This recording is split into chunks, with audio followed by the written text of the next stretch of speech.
निराकार दिव्यता के स्वामी, जगत के उपकार के लिए अलौकिक आकार के स्वामी, सर्वव्यापी और सर्वोच्च चेतना के स्वामी गणेश। सनातन परंपरा का ऐसा उत्सव जो चराचर जगत को एक सूत्र में बांधे रखने का संदेश देता है। महाराष्ट्र के पुणे से 130 साल पहले शुरू हुआ गणेश उत्सव अब देश के हर हिस्से का सार्वजनिक उत्सव बन चुका है।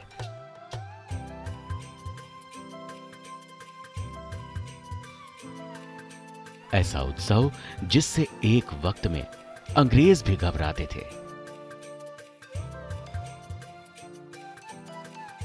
पूरे देश में गणेशोत्सव की धूम है और अगर बात महाराष्ट्र की करें तो हर गली, हर नुक्कड़, हर चौराहे पर गणेशोत्सव की भव्यता देखने लायक है। कहीं सितारों के गणपति तो कहीं अपने अंदाज में विघ्नहर्ता को प्रसन्न करने में लगे कलाकार।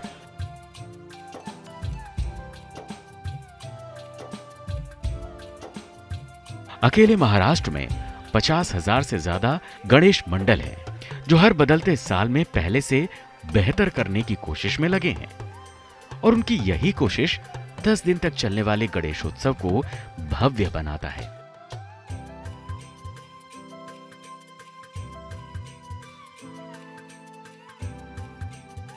बड़े बड़े पूंजीपति से लेकर फिल्मी सितारों के घरों तक बप्पा विराजमान हो चुके हैं।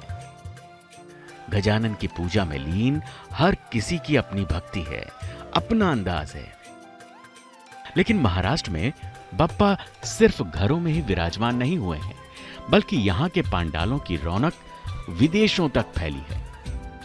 बात 1934 में स्थापित मुंबई के लाल बाग के राजा की करें या फिर जीएसवी सेवा मंडल के गणपति की, हर तरफ आस्था उमड़ रही है। मुंबई में एक पंडाल ऐसा भी है जहां गणपति बप्पा के लिए वंदे भारत थीम पर पंडाल सजाया गया, जिसमें बप्पा ट्रेन के अंदर बैठे दिखाई देते हैं।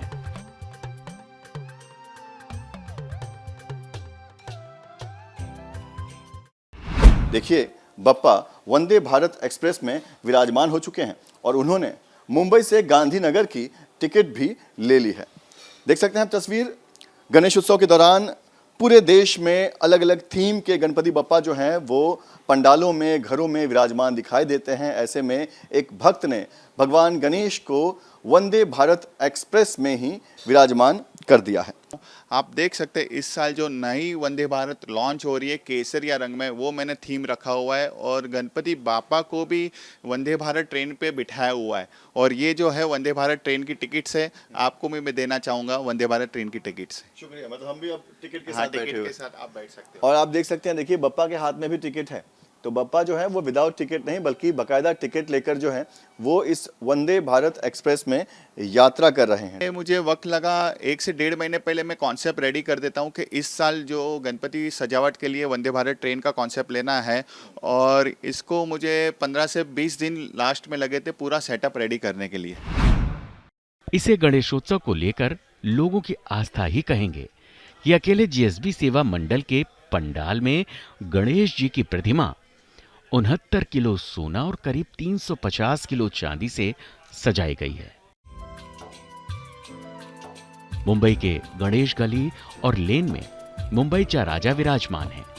1928 में मजदूरों ने इस पंडाल की शुरुआत की थी, जो हर बदलते साल में पहले से भव्य होता जा रहा है। 1966 में अंधेरी के राजा अपनी भव्यता को लेकर विख्यात हैं। फिल्मी हस्तियों की जमघट इस दिव्य पूजा पंडाल को और भी ज्यादा भव्य बनाती है। वैसे तो गणेश उत्सव पूरे देश में ही बड़े ही धूमधाम से मनाया जाता है, लेकिन बात अगर मुंबई की करें तो यहाँ पर गणेश उत्सव के दौरान उत्साह और रौनक सबसे अलग दिखाई देती है। सिर्फ आम लोग ही नहीं बल्कि बॉलीवुड के बड़े बड़े सितारे भी इन 11 दिनों तक बप्पा की भक्ति में डूबे दिखाई देते हैं। मौजूदा वक्त में महाराष्ट्र में ही 50,000 से ज्यादा सार्वजनिक गणेश मंडल हैं। इनमें से पुणे में 5,000 से ज्यादा गणेश मंडल हैं। इसके अलावा आंध्र प्रदेश, कर्नाटक, मध्य प्रदेश, उत्तर प्रदेश और गुजरात में काफी संख्या में गणेशोत्सव मंडल हैं। इतना ही नहीं, अब तो विदेशों में भी गणेशोत्सव मनाने की परंपरा शुरू हो चुकी है। लेकिन ये पहला ऐसा धार्मिक त्योहार है जिसका पौराणिक से ज्यादा ऐतिहासिक महत्व है। गणेश चतुर्थी तो वैसे ज्योतिष गणनाओं के आधार पर तय की जाती है, लेकिन इस महोत्सव की जड़ें भारत के इतिहास से जुड़ी हैं। इतिहास की माने तो महाराष्ट्र में राष्ट्रकूट और चालुक्य राजाओं ने गणेशोत्सव की प्रथा शुरू की थी। गणेशोत्सव की शुरुआत महाराष्ट्र की राजधानी पुणे से हुई थी। कहते हैं कि भारत में मुगल शासन के दौरान अपनी सनातन संस्कृति को बचाते हुए छत्रपति शिवाजी ने अपनी मां जीजाबाई के साथ मिलकर गणेश चतुर्थी यानी गणेश महोत्सव की शुरुआत की थी। छत्रपति शिवाजी बचपन से ही गणेश जी की उपासना करते थे। उनकी मां जीजाबाई ने पुणे में गणपति की स्थापना भी की थी। तभी यह गणेश की पूजा की परंपरा चली आ रही है। शिवाजी के बाद पेशवा राजाओं ने गणेश महोत्सव को बहुत बेहतर तरीके से मनाना शुरू कर दिया और उसको बेहतर तरीके से बढ़ाया भी। पेशवाओं के महल शनिवारवाड़ा में बाकायदा पुणे के लोग और पेशवाओं के सेवक जो थे वो मिलजुल कर गणेश महोत्सव को बनाते थे और गरीबों को और साथ में ब्राह्मणों को भोज भी कराया जाता था। इसके अलावा पैसे भी बांटे जाते थे। इसके साथ में गणेश महोत्सव बेहतर तरीके से पूरे इलाके में बनाया जाने लगा। यहाँ तक कि ये भी कहा जाता है कि उस समय जो शनिवारवाड़ा था वहाँ पर सांस्कृतिक कार्यक्रम भी किए जाते थे। लेकिन समय बीतता गया और गणेश महोत्सव का महत्व धीरे धीरे बढ़ता चला गया। पूरे पुणे में अब घर घर में गणेश गणपति विराजमान होते हैं। इसका स्वरूप जरूर थोड़ा बहुत बदल चुका है। लेकिन क्या आप जानते हैं कि अंग्रेज गणेशोत्सव से घबराते थे? पेशवाओं के बाद ब्रिटिश हुकूमत ने भारत में हिंदुओं के सभी पर्वों पर रोक लगा दी, लेकिन फिर भी बाल गंगाधर तिलक ने गणेश चतुर्थी के महोत्सव को दोबारा मनाने की शुरुआत की। वो साल था 1892 का, जब भाऊ साहब जावले ने पहली गणेश मूर्ति की स्थापना की थी। ब्रिटिश काल में गणेशोत्सव की प्रथा तो थी, लेकिन लोग घरों में पूजा किया करते थे। लोकमान्य बाल गंगाधर तिलक ने पुणे में पहली बार सार्वजनिक रूप से गणेशोत्सव मनाया। आगे चलकर उनका यह प्रयास एक आंदोलन बन गया और स्वतंत्रता आंदोलन में इस गणेशोत्सव ने लोगों को एकजुट करने में अहम भूमिका निभाई। अंग्रेज भी गणेशोत्सव के बढ़ते स्वरूप से घबराने लगे थे। इसका अंदाजा इस बात से बिल्कुल लगाया जा सकता है कि बाकायदा एक कमेटी बनाई गई। समिति की रिपोर्ट में कहा गया था, गणेशोत्सव के दौरान युवकों की टोलियां सड़कों पर घूम घूम कर अंग्रेजी शासन विरोधी गीत गाती हैं और स्कूली बच्चे पर्चे बांटते हैं, जिसमें अंग्रेजी हुकूमत के खिलाफ हथियार उठाने और मराठों से शिवाजी की तरह विद्रोह करने का आह्वान है। साथ ही अंग्रेजी सत्ता को उखाड़ फेंकने के लिए धार्मिक संघर्ष को जरूरी बताया जाता है। बाल गंगाधर तिलक ने गणेश महोत्सव को जिस तरह का स्वरूप दिया, उससे गजानन राष्ट्रीय एकता के एक तरह से प्रतीक बन गए। कहा यह भी जाता है कि पूजा अर्चना जो की जाती थी वो एक सिर्फ धार्मिक कर्मकांड ना हो, बल्कि उसमें आज़ादी की लड़ाई, छुआछूत को दूर करना और साथ में लोगों का ज्ञान वर्धन करना, ये भी उसका हिस्सा बन गया। इसके साथ में ये भी कहा जाता है कि गणेश महोत्सव इतना महत्वपूर्ण बन गया कि लोग बड़ी संख्या में उसके साथ जुड़ने लगे। साथ में ये भी कि आज़ादी की लड़ाई को एक बेहतर मुकाम तक पहुंचाया जा सके और लोगों को एक साथ एकजुट कर एक मंच पर लाया जा सके। इससे फायदा ये हुआ कि आज़ादी की लड़ाई के लिए बाकायदा लोग बाहर आए और उससे लोगों के पास मैसेज गया और अंग्रेजों की ईंट से ईंट बजाने में गणेश महोत्सव जो है वो अहम भूमिका एक तरह से निभाने लगा। वीर सावरकर और अन्य क्रांतिकारियों ने गणेशोत्सव का उपयोग आजादी की लड़ाई के लिए किया। महाराष्ट्र के नागपुर, वर्धा, अमरावती जैसे शहरों में भी गणेशोत्सव ने आजादी का नया ही आंदोलन छेड़ दिया था और बहुत जल्द गणेशोत्सव स्वाधीनता की लड़ाई का एक मंच बन गया। स्वाधीनता संग्राम के मंच से अब गणेशोत्सव की धूम पंडालों में थी। सिर्फ मुंबई या सिर्फ पुणे में ही नहीं, गणपति की पूजा 10 दिन तक पूरे देश में एक महोत्सव के रूप में मनाया जाता है।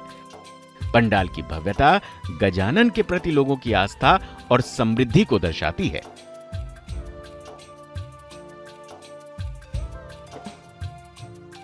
उद्योग मंडल एसोचैम की रिपोर्ट के अनुसार गणेशोत्सव में करीब 20,000 करोड़ रुपए अनुमानित खर्च होता है, जिसमें हर साल करीब 30% का इजाफा हो रहा है।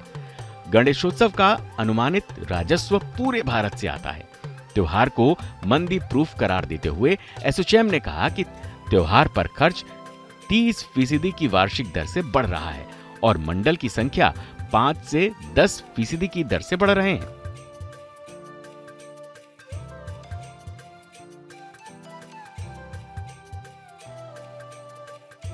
लेकिन गणेशोत्सव के पंडालों और उन पर हो रहे खर्च से लोगों की आस्था में कमी नहीं आई है, बल्कि हर साल दोगुने जोश के साथ न सिर्फ देश में गणेशोत्सव मनाया जाता है, बल्कि महाराष्ट्र से शुरू हुआ आस्था का ये पर्व अब अपना दायरा बढ़ा रहा है।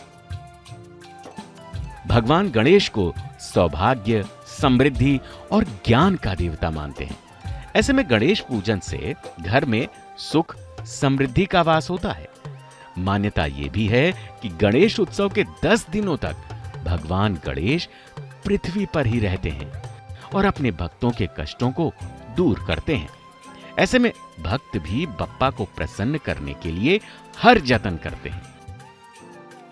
पौराणिक कथाओं के मुताबिक भगवान गणेश का जन्म भाद्रपद मास के शुक्ल पक्ष की चतुर्थी तिथि को हुआ था। गणेशोत्सव के दौरान सभी लोगों के घर बप्पा विराजित होते हैं और 10 दिनों तक हर कोई उनकी विधि विधान के साथ पूजा करता है। गणेश चतुर्थी के दिन गणेश जी की स्थापना करने की मान्यता है और उसके 10 दिनों बाद उनका विसर्जन होता है।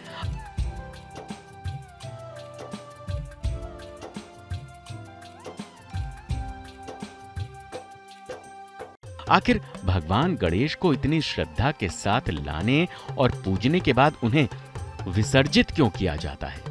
धर्मशास्त्रों के अनुसार इसके पीछे एक बेहद ही महत्वपूर्ण कथा छिपी है। पौराणिक कथा के अनुसार महर्षि देव व्यास ने भगवान श्री गणेश से महाभारत की रचना को क्रमबद्ध करने की प्रार्थना की थी। गणेश चतुर्थी के दिन ही व्यास जी ने श्लोक बोलना शुरू किया था और भगवान श्री गणेश उसका लेखन करते गए। 10 दिन तक लगातार लेखन करने के बाद 10वें दिन अनंत चतुर्दशी की तिथि में भगवान श्री गणेश ने सरस्वती नदी में स्नान किया था। 19 सितंबर से शुरू हुए गणेशोत्सव का समापन हर वर्ष की भांति इस बार भी 10वें दिन होना है, यानी 28 सितंबर को बप्पा अगले बरस तो फिर से आने के आवाहन के साथ उन्हें विसर्जित कर दिया जाएगा। लेकिन गणेशोत्सव की कथा साल भर चलती रहेगी, क्योंकि विघ्नहर्ता गणेश को हिंदू धर्म में प्रथम पूज्य माना गया है।